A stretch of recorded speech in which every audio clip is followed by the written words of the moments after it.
Olá, eu sou a Daniela Romano, da Aromas do Vinho, do selo Sete Sommeliers. Hoje a gente vai aprender como usar uma caixa de aromas.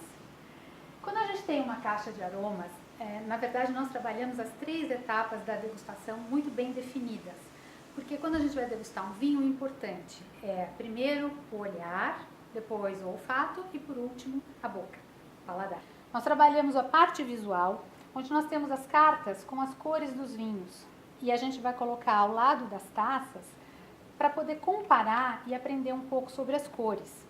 E por que a gente quer saber de cores de vinho? Porque as cores do vinho nos indicam muitas informações.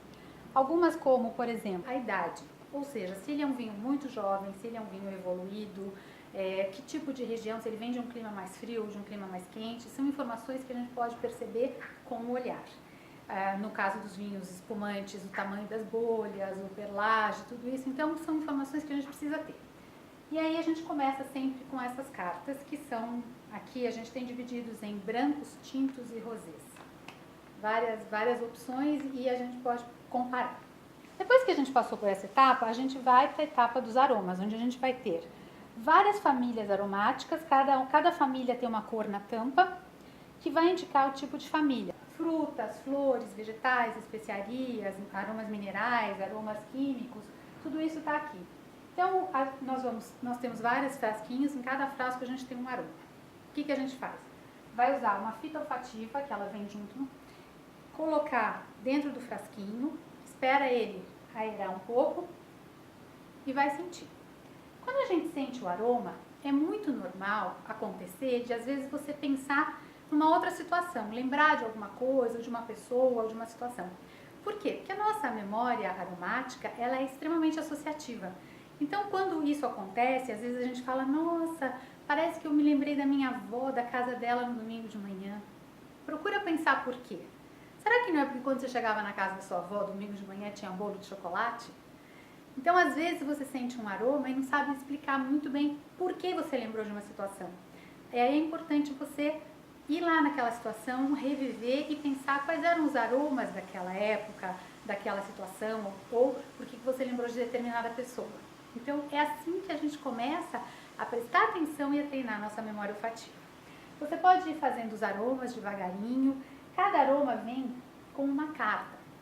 Cada cartinha dessa, ela tem a cor do aroma e ela vai indicar aqui como é que esse aroma surgiu, se ele é um aroma primário, secundário, terciário, em que tipos de vinho ele pode aparecer e por que ele pode aparecer. E assim você vai montando o seu banco de dados. Com isso você vai aprendendo e quando você sentir esse aroma na taça, imediatamente a sua memória vai lembrar. Passado essa fase, você já fez as cores, você já fez os aromas, aí você tem aqui o que a gente chama de flavors, que são soluções para você diluir em água. Essas soluções, quando você dilui em água, elas te ajudam a perceber as sensações de boca, do tanino, da acidez, da doçura, do amargor, enfim, as sensações importantes que você precisa reconhecer no vinho. Então, você, com essas flavors, você vai poder reconhecer essas sensações. Como, por exemplo, a acidez, que é uma sensação quando a gente aumenta a salivação da boca, você sente que parece que quase se você estivesse chupando um limão, né? Ou o tanino, que é uma sensação um pouco como se a língua ficasse amarrada. Lembra quando você comeu banana verde, caqui verde, uma coisa desse tipo? Isso é tanino. E assim vai, sucessivamente você vai ter todas as sensações aqui. O importante é você treinar sempre e provar com vários vinhos. Compre vinhos jovens, vinhos antigos, compre vinhos de uvas que você nunca experimentou e vá treinando e vá aprendendo a sentir essas sensações. As caixas de aromas também foram desenvolvidas para os deficientes visuais. No caso, elas são um pouco diferenciadas, elas vêm com aromas microencapsulados, numa embalagem extremamente segura, que eles podem manipular sozinhos, e todo o material é em braille.